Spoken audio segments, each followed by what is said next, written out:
All right, we're back. Week 0. Not too good for the podcast. What I missed it, Carter. What did we go? Was it the reverse parlay hit with flying colors? I take no part in that. I take no part in that. Are we gonna have a 4-man parlay this week? We have to. We gotta. I don't know. That's pretty risky. All right, well, let's just get it out of the way. Week 0 sucked. Week 0 sucked. Every game kind of sucked. Northwestern Nebraska was so bad, but yet so good at the same time. Scott Frost lost his job in that game right there. Let me just start it off. I want to ask y'all, when is it okay to do the onside kick like that? Because clearly that wasn't the right scenario for it. Is there a scenario where that's okay in your book and that's maybe the right call? I don't know. I saw that happen, and I was like, what in the world is this guy thinking? I don't know. I guess if Jim Harbaugh did it, I would be all about it because he's my guy. I'm like, oh, yeah, look at Jim taking some risk. But in that situation, you're in Ireland. No one's probably watching the game. I'm like, why would you do that? Well, they had all the momentum, too. Yeah, exactly. The only time I've seen it where it made a lot of sense when they were up was when Baylor did against BYU last year when we played at Baylor. And it worked to perfection. They had seen on film multiple times that the guys were releasing her, and they got it with ease. So it looked like a genius move, right? It's always kind of one of those things where it looks really good when you get it, and it doesn't when you don't. But definitely was a mood change. It was a mood killer for the team. Definitely one of those situations where it just didn't make too much sense. So again, it's one of those situations where I feel like it was not the right move. But had he done it, it would have been genius, right? Everyone would be praising him probably right now. But like you said, if you were that bad at close games, why make it worse for yourself? Why make it worse? Yeah, we just need to get this out of the way before we talk about anything else. I put out a video on TikTok, everything. Hawaii Mortal Lock plus 8.5. Final score, Vanderbilt 63, Hawaii 10. Hand up. My fault. So is Vanderbilt back or is Hawaii just bad? That's what I've been struggling with. I think Hawaii might be the worst team in the country. Okay. It was that bad. You say that, but is that going to stop you from betting them again? Yes. Hand up. Really? Okay. All right. The rest of the season. The rest of the season, hand up. Yeah, Hawaii has become. Imagine getting burned that bad. We got destroyed. I respect that.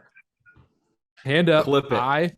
Carter Bond, will not bet on the Hawaii Rainbow Warriors the rest of this 2022 college football season. But that doesn't mean I can't bet against them. True. Fair. So we're fair. It's all good there. No, they're the worst team I've ever seen. I think Duke could wipe the floor with them, and I haven't even seen Duke play this year. Under 4.5 wins for Hawaii is probably the lock of the year. That's fair. I don't know. Week 0, overall, week 0 just kind of felt like a tease. It wasn't necessarily because everybody's hyped up. College football's back. But then again, was it really? None of the big powerhouse teams played. It was really just a tease. And honestly, is it designed to make you lose money? I watched College Game Day and I was like, yeah, we're back. We're back. And then at the end of the day, I was like, we're not really back yet. This did not feel like a legitimate college football Saturday. So I was real excited leading up to it. And then once it was over, I was like, yeah, next week's going to be so much better. Yeah. Also, College Game Day felt it was a little rough watching Lee Corso this year. Oh, I know. When are they going to have him stop doing? I thought it last year. Some of the times he was on there. Oh man, I love the guy, but he looks like he's out of it.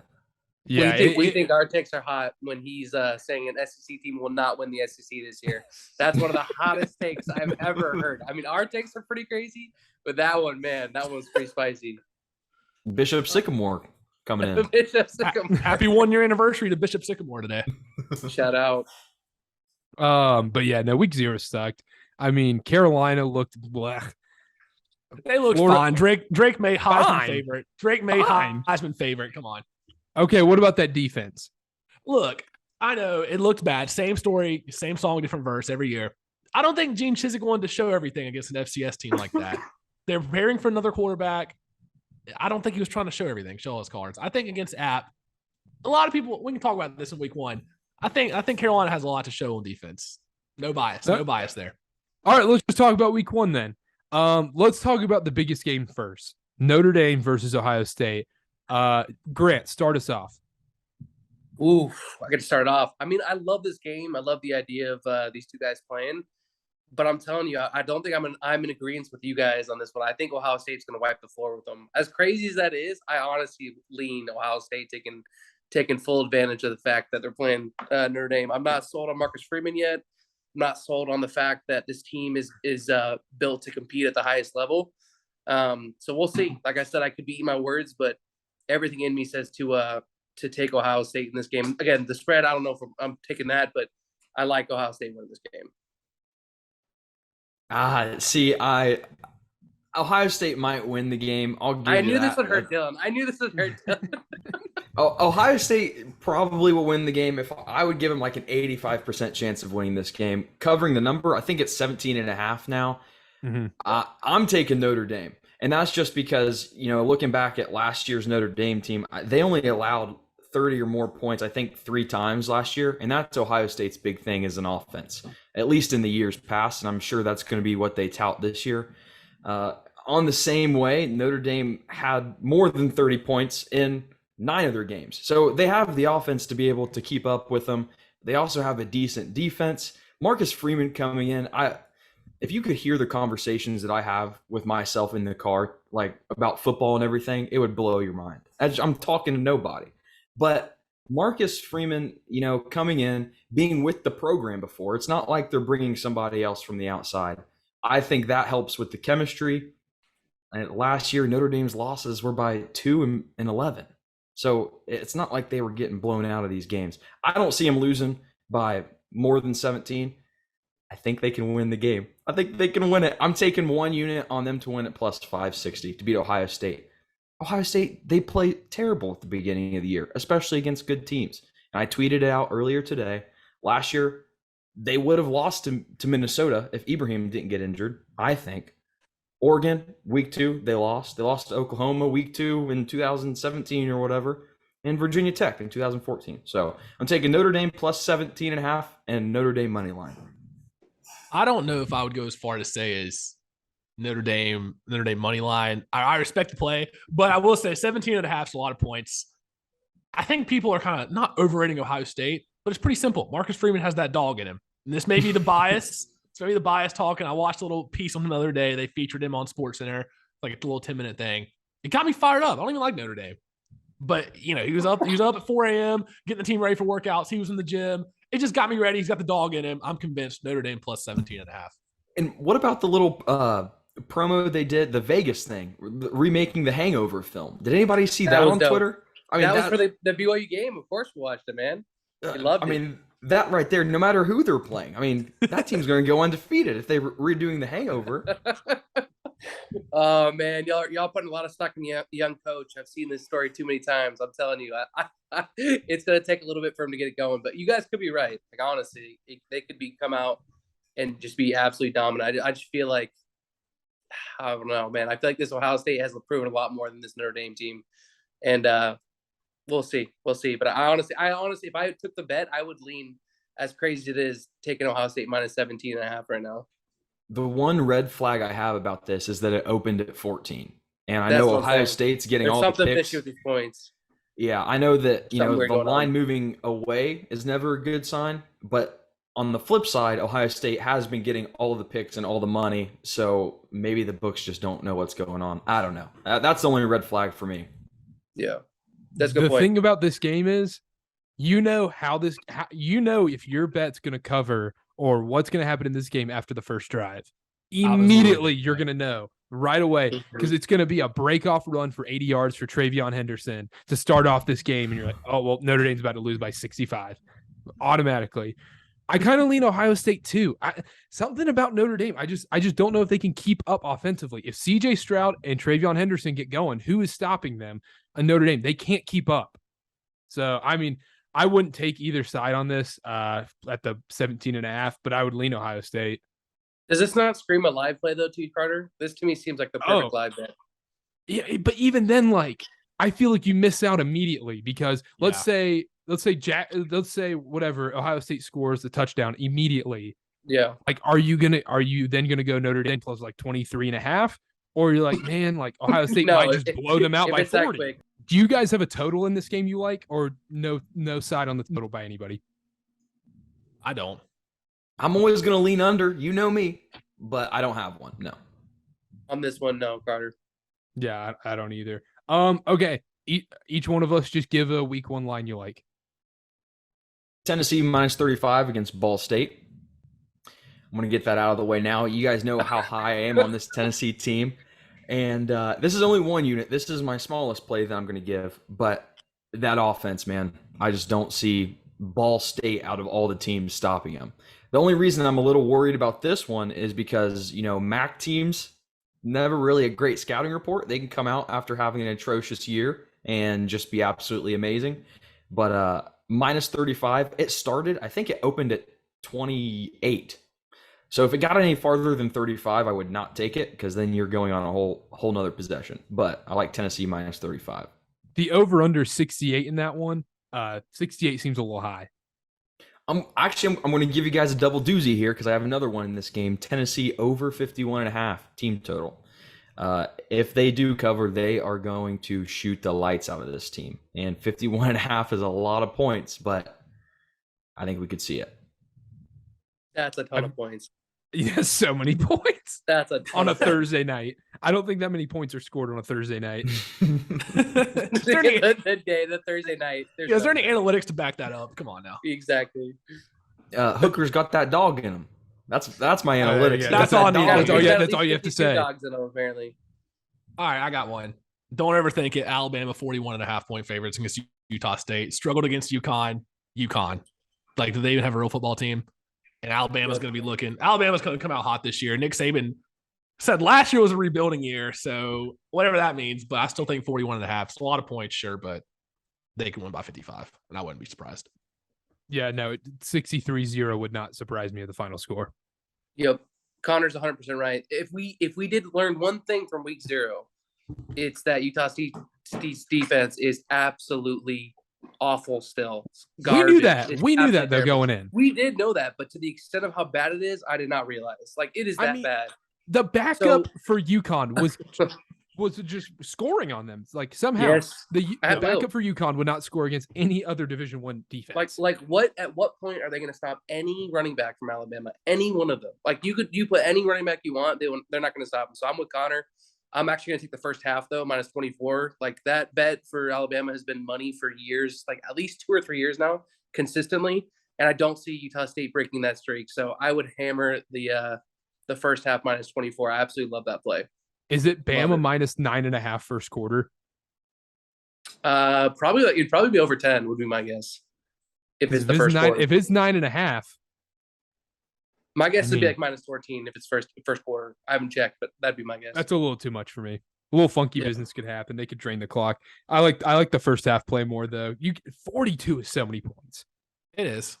Yeah, I honestly, I'm with Connor. I think that hits too. But I'm sorry, I do like the first half more. But I love the full game as well. Like, I feel like you could bet Alabama this one. It can't go wrong. Like, I honestly think either side you're fine. Grant, you got a week 1 line? That was my biggest one, was the minus 24 Alabama first half. But I'll give you guys an extra one, just based off of kind of the conversations we had last week.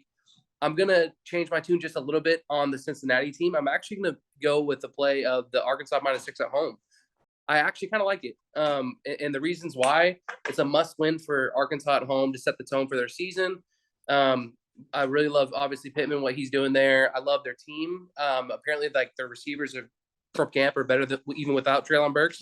So, and they have every other piece besides that. So I actually am going to go with them at home minus 6 against Cincinnati, because I just feel like the first game, Cincy without, obviously, Sauce Gardner, without Desmond Ridder, all those guys that they lost, I think it's going to take them a little bit of time to gel. Not that they're a bad team. I just think it's going to take them a little bit longer. And on the road against Arkansas week 1, that's a tough challenge. So I'm going to roll with Arkansas minus 6 as well for a play. I like that a lot. I don't hate that at all. I don't hate that either. I don't have that play, and I don't have this written down. I think I have it on my action app or whatever, but I do have the under in that game, and I can't remember the number. I think it's 52 or 53, and what you're saying makes perfect sense with Cincinnati losing everybody. I think that, for this under to hit, it would be Cincinnati's duty to not score a whole bunch of points, And I think that's very well possible, which also falls in line with Arkansas -6. So Yeah. Speaking of unders, I'm going to go under 51 Florida versus Utah. The weather's supposed to be awful down in Florida. That's my only reasoning for it. I think weather's going to be awful. And Utah doesn't do well in non-conference games. So I don't think a lot of points will be scored. possible dummy question here. Is Richardson named the starter for Florida? Yes, I believe so. I don't know Something who else about- it is. He's the incumbent, yeah? Emory Jones started last year. Oh, that's right. But didn't he play a bunch? Richardson as well? Yeah, they split time mostly. It was like Yeah. Emory 60, Richardson 40. He's going to be good, man. If they win, it's because of him. I agree. I have no stats, but I think from what I saw of Richardson last year, he impressed me. Mm-hmm. He's a very good quarterback. If they pull it off against Utah, which again, I'm also, like I said, it's freaking me out. But that for some reason that game's like weirding me out. Everything in me says take Utah, but I almost want to get the points with the Gators that one. I'm not sure if it's an official play, but I'm now leaning more so Gators +3 against Utah. It's weird. A little emotional hedge. Utah -3 then. Never let the I think emotions you and I take need to over. Take each side of that one, man. But that one's gonna be a really fun game. That one's one of the better games of the week too. Any other plays? I have one more. I can go ahead and give it now. Go ahead. Okay, before I'm going to absolutely trash anybody that is taking the other side of this, so I want to make sure we have our ways cleared. Does anybody have the over in Pitt, West Virginia? Nope. Okay, I just want to make sure because I don't want to make anybody upset with what I'm about to say. But this, I'm going to get Snoopy out for this one. I got my notes in here. This game screams.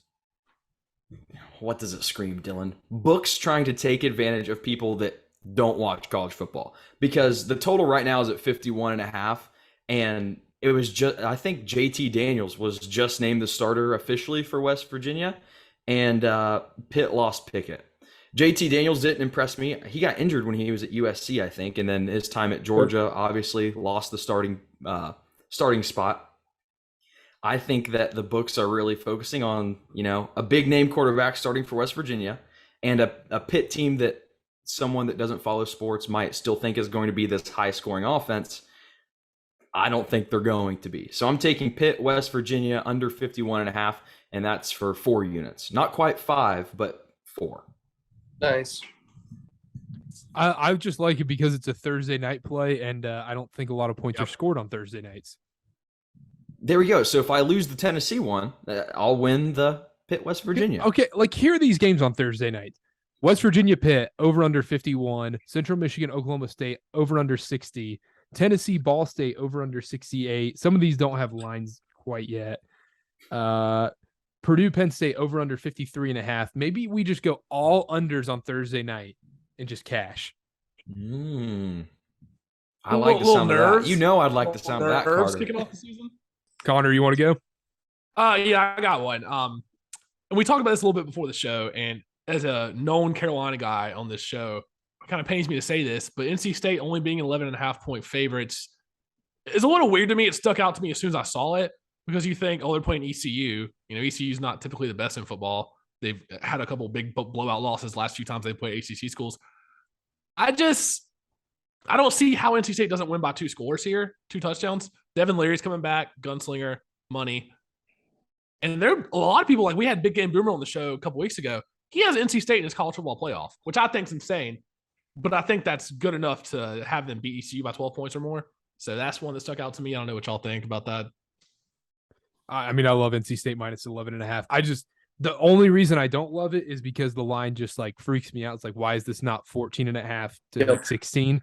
Because this ECU team's not good. I think their over under for the season for wins is 4.5. Why is this within, under 2 touchdowns? So if NC State's supposed to be a top 13 team in the country, that's what scares me. But it seems like a square pick, but it seems like the right pick at the same time. See, personally, if I were to take this game, it'd be a win-win, because if I bet State and they win, then I win money. But if State loses, then I also win. So what if State wins by 11 and then you don't cover? We don't talk about that. That's impossible. That would never happen. That's actually like very possible. With a garbage touchdown. Possible, exactly. If Alec Nugent comes in and like, does something, you could easily lose that cover. Or Alec Nugent comes in and gets 10 sacks. Yeah. The future first rounder. Potential first round pick in the NFL draft. I'll go with my favorite pick of the week. App State money line. Boone is going to be rocking for this one. Carolina coming to town. Carolina stunk. They stunk on week 0 against Florida A&M, who had 20 players ineligible, including their best players. They had 3 guys from their starters and their backups that didn't play. 3 out of their first 2 units, and their best player wasn't one of them. Don't give me that. And they dropped. Carolina stunk. Drake May didn't look bad, but I don't know how bad Florida A&M is. They literally, I thought I was watching NCAA 14 and you guys were playing FCS Southeast. That's what the game looked like. But App State money line, Boone has been waiting for this game for so long. Chase Bryce, Cam Peoples, interesting note here. Defense. This will be the 3rd time Carolina's played Chase Bryce at a 3rd different school: Clemson, Duke, and now App State. So that was an interesting note I saw. But this line, did y'all play App State last year? He did. Or was that 2 years ago? Yeah, it was 2 years ago. But anyways, what I was going to say is, sorry, I lost my train of thought there. This line opened at 3.5 in favor of Carolina, and now it's all the way up to App +1 now, or App -1 now, I think. Which that's crazy. So maybe something happened that I don't know about. I feel like that scares me. But I think that's bait. I really think that's bait. I think Carolina pulls it out, and I think they win by double digits. In Boone. I genuinely don't think this is close. I might take App State -9.5 alternate spread. Oh my God. Oh my. That Carolina defense is so bad. That Carolina defense is almost on par with Utah State defense. It is awful. I'll say it again. I don't want to get into too much of a back and forth here. Gene Chizik didn't want to show anything against an FCS opponent. We'll be okay. It'll be okay, Carter. What if he did show everything? You guys are toast. Then we're screwed. We're going to win 4 games. He may have showed everything. Yeah, I'm not going to lie. The whole I don't show anything, we lived that life through Ty Detmer's offensive coordinator's years. It was not great. I'm just saying it is a very dangerous game to play. It is a dangerous game to play, man. I'm trying to convince myself as much as I'm trying to convince I understand, Connor. We did it for years. I'm telling you, man, that we didn't show them, the real opponent next week. It's a dangerous game, man. Saving it for next week. I'll go with my last pick that I like, Purdue +3.5. I just like them at home getting the points. Thursday night home opener, going to be a hard one for Penn State. Give me Purdue +3.5. I like that. I'm down on Penn State this year. They didn't even impress me last year, really. But Sean Clifford is not a good quarterback, I would say. And James Franklin hasn't really proved that he can win any resemblance of a big game. So I don't hate that at all. That's true. That's very true. And it seems like an easy one for Penn State to slip up on. Yeah, true. I'm going to give one more, honestly. I think it's going to make Dylan cringe a little bit, but I am going to take a unit on Georgia -17 against Oregon. I know it sounds like a wild one too, but everything in me, man, is like, I honestly believe, first of all, Georgia has the best tight end group in the country, maybe ever. They're like that talented. Like, they're so talented with that tight end group. The wide receivers are going to be solid, not amazing, but solid. Stetson Bennett is the only reason I'm a little nervous on this. But again, it kind of goes back to the whole thing of a new coach with Oregon, trying to break it in, trying to figure it out. Playing against Georgia is just that's a tough first matchup, and it's at the Falcons Stadium, right? Yeah, I don't trust Bo Nix as a quarterback. I'm actually going to put a unit on Georgia -17. Are you doing any multiple unit plays this week, Grant? The only one will be Bama. I'm going to put 3 units on Bama -24 first half. Start the year off with a safe one. I think we're all on that besides Dylan, right? Dylan, are you on? If everybody else is on it, then I have to be. So that's our mortal lock this week. We're now going against Utah State. All right, the mortal lock this week. Is it gross to make a mortal lock the #1 overall team in the country? No. Is that gross? Okay. No. I'm not a big hand up. Okay. I'm not a big college football gambler. Hand up. You guys are better than me at this. Is that feel slimy or is that okay? So Did I you think, watch Connor? Did you watch the podcast last week? Are we better at this? I saw enough to know. I saw enough to see. Yeah. I think Connor's suggesting that we make the mortal lock of the week Notre Dame money line. I think that's. Am I hearing that correctly? I'm not a part of this. Personally, I wouldn't be opposed to that. The dog, that dog. You got the dog in him. Travion we have a Henderson house might divided have on that 300 yards. He might. He's average. Such an average running back, and oh my gosh, he showed one semblance of a defense. Played Michigan, the one defense they played all year, and go look at his stats from that game. Okay, Just saying. Before How we Dylan final talks about Ohio State is exactly what we talk about when we're talking about Utah. It sounds the exact same to me. I love it. Connor talking about anybody against Carolina, or me talking about anybody against Duke basketball. Exactly. We owe App State one. Screw App State. God. Oh man. Okay, real quick before we finalize Immortal Lock, this is a little back and forth between Grant and I. Grant, any play in the BYU USF game, I will be there in attendance, and it will be awful weather. The one play is if you can get the player prop, I'm going to take Chris Brooks to over 2 touchdowns rushing. Ooh, I love that play. that because if you have is it 1.5 or 2? Again, whatever prop you can find, but if it's like over 1.5, I'm assuming if you want over 1.5, yeah. But I don't know the odds on that, so I can't give the odds yet. I'd have to look at it, but that to me, after like assessing everything, it's going to be a ground and pound type game. I promise you, they're going to break Chris Brooks in the transfer from Cal. That play seems like such good money to me, and we did that a lot last year where we made a ton of money on Tyler Algier. I honestly think they're going to go back to the well with Chris Brooks and just basically establish the run. They're going to say, look, our boys up front are better than yours. And I feel like they're just going to run the ball down USF's throat, hold on to the ball for a while. They don't really want to give USF a bunch of possessions. So I could definitely see the over 1.5 touchdown settings. That the only play I'd make, I wouldn't make a point spread play, but I'd definitely make a player prop bet right there. I like that a lot. Shout out to our guy, Ben Criddle, BYU, Cougar Sports Nation, ESPN 960, all that. Anyhow, 4 o'clock kickoff, kind of a day game, and Jaron Hall throwing in the rain. BYU is the all-time messes with my brain, jinxes, reverse jinxes all the time. It's just back and forth with my head all the time. It's kind of a day game. I don't like BYU. I would lean USF plus 12, as crazy as that is to say, without the top 2 receivers on BYU. Dylan, Yeah, I know you're on USF, aren't you? I am, and I wish I had some in-depth statistical analysis. I don't. I just saw that 30% of the money is on USF, and the line's gotten down. It's been bouncing between 12.5 and 11. So I got it at 12.5, and I saw it went to 11, which made me feel a little bit better. So just that little tidbit right there is all I have. The line movement. Honestly, Ben, I feel like it's not that bad of a play. Really, the way Kalani never runs up the score. If they're up 5-6 points, whatever it is at the end of the game, he will kneel on the 2-yard line. We've seen it so many times. So it's not a bad play. For me, it's a statement, like I said, from points, but player props, there's a couple ones I like. All right, let's finalize a mortal lock here and then put in our parlay, and then we'll close there. What's the mortal lock? Are we doing first half Alabama? I personally am okay with that. Yeah, that works for me. That's the same. Can someone get a right number on it just to make sure? Because I've seen 24 and then 25.5. Or I've seen anywhere from 24 to 25.5. Because 24.5 kind of scares me a little bit, because you kind of want that under a football number. Well, yeah. Well, what if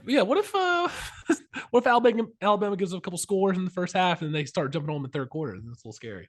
What if we did Mohamed Salah first goal against everything? How about that, guys? If Utah State scores more than 14 points in the first half, I will have a heart attack. There's no way. There's no way. I don't see that happening, honestly.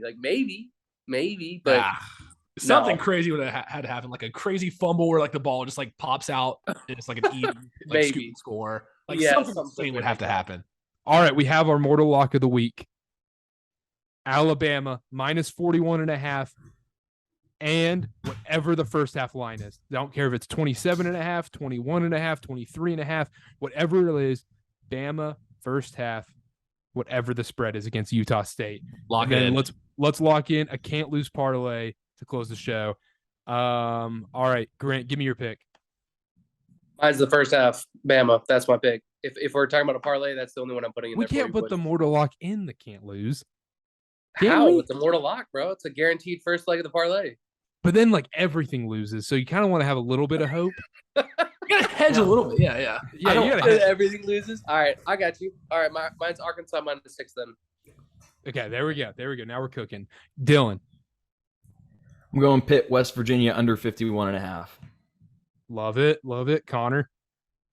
This goes against everything I believe in. But NC State 11.5 point favorites. I love it. God, I that actually was do. mine.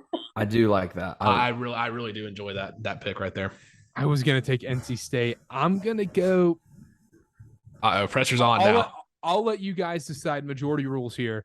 The Florida Utah under 51 or Purdue plus 3.5. Mm-hmm. Are we raising our hands? Because someone won't let me put App State. App State's my favorite play of the week. I can't allow that. Ooh. I'm saving you. I'm saving us by saying that. No, you're not. I like the under. 2 unders. Oof. I like Purdue. Really? Oh shit. Dylan or Grant, you decide. Grant, it's your decision. Yeah, Grant, it's your decision. Oh gosh. Give me the Purdue as well. I'll take Purdue. Purdue, Sorry, there it is. Okay, here we go. They're +4 now. They're +4. Oh, hold on. Okay, wait a second. Yeah, They just moved to +4 during the podcast. Oh gosh, that's not good. Give me Purdue. I want Purdue. Okay. Purdue. I'm locking that that in as my vote. Where that movement I don't like, but we'll roll Purdue. That's fine. All right. It's locked in. There we go. There you have it. So, Connor, if the Florida Utah under hits, you can make fun of all of us. Yes. No, this is a team effort. I don't go against the team. All right, the final odds on the parlay are plus 1252. 10 wins you $125. That's great. It's the right amount. It's the right amount because it's perfect. All right, that's the Can't Lose parlay. It is Purdue +4, Pitt, West Virginia under 51, NC State -11.5, and then Arkansas -6 against Cincinnati. There it is plus 1252. Anything else, guys? Here's the week 1. PodKast, let's ride. Let's go. I love it, Connor. I'm sorry, you can take that out. That was disgusting. I'm sorry. No, we're leaving that in there. That was absolutely disgusting. Everyone to hear. Everyone's going to hear that. Also, want to give a congratulations to our guy Dylan. Round of applause. Woo! Now a contributor at Action Network. You can see articles on there. Check out Titans Giants Week 1 betting preview on Action. Go download the app right now to check out his articles coming out for Week 1 NFL lines. Congrats, man. Thank you. I appreciate it. Dream come true. Truly. I don't want to get all soft on you here, but you and Brian have had me on all of your shows, and it's been a lot of help, and it's been amazing. So thank you to everybody. Grant and Connor, you too. Shout out our guy Brian. But I appreciate you, man.